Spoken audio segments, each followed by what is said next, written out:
Hello, what's up everyone. Recently তোমরা দেখতে পেয়েছো আমি গেছিলাম একটা লং রাইডে যাওয়ার পর স্পেসিফিক্যালি মনসুন টাইমে আমার এই যে নতুন হেলমেট, ব্র্যান্ড নিউ হেলমেট সেটার অবস্থা তোমরা দেখতেই পাচ্ছ। ভাইজারটা একদম পুরোপুরি কাদা কাদা ফাদা লেগে গেছে। একটা বর্ষাকালে বেরোলেই হেলমেটের অবস্থা এরকম হবে, এটা খুবই স্বাভাবিক ব্যাপার। স্পেসিফিক্যালি এটার জন্যই আমি একটা প্রোডাক্ট পারচেস করেছিলাম অনলাইন থেকে। This is basically the মোটুল M1 and M2. This one is the M1. এটা হচ্ছে তোমার হেলমেটের ভাইজার অ্যান্ড হেলমেটের এক্সটেরিয়ার ক্লিনিং এর জন্য, and second thing is M2 এটা হচ্ছে হেলমেটের ইন্টেরিয়ার ক্লিনিং এর জন্য। তো আজ এই ভিডিওতে তোমাদেরকে দেখাবো যে কীভাবে এই দুটো ইউজ করে হেলমেটের এক্সটেরিয়ার অ্যান্ড ইন্টেরিয়ার বোথ আমরা ক্লিন রাখতে পারবো। অলমোস্ট 500 কিলোমিটার রাইড করে এসেছিলাম আমার সুপার বাইকটা নিয়ে, ZX Standard নিয়ে।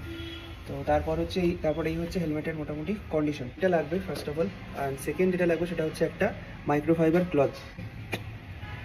এটাকে একটু শেক করে দিতে হয়, বেশি পরিমাণে দেওয়ার কোনো দরকার নেই, জাস্ট অল্প করে আমরা হেলমেটের এক্সটেরিয়ার অ্যান্ড ভাইজারের উপরে আমরা স্প্রে করে নেব।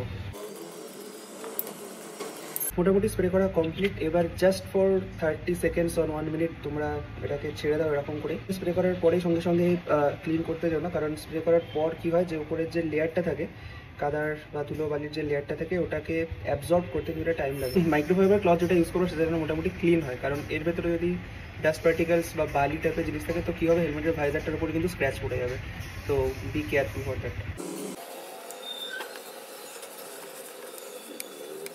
Okay, so মোটামুটি cleaning complete and let's have a look on the helmet.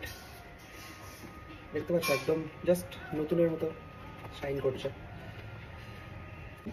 Interior cleaner যেটা রয়েছে, মানে যেটা M2, বেসিক্যালি এটা হচ্ছে একটা অ্যান্টিব্যাকটেরিয়াল অ্যান্টিফাঙ্গাল টাইপের স্প্রে। তো ওটাকে কী করতে হয়, জাস্ট হালকা করে স্প্রে করে just leave for 1 or 2 minutes and then it's fine.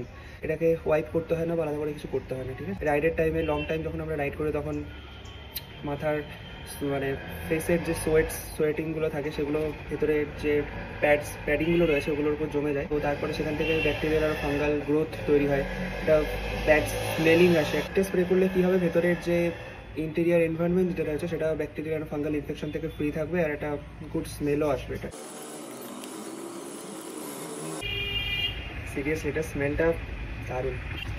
This was short informative video, specifically যারা বাইক নিয়ে লং রাইড করো তাদের জন্য।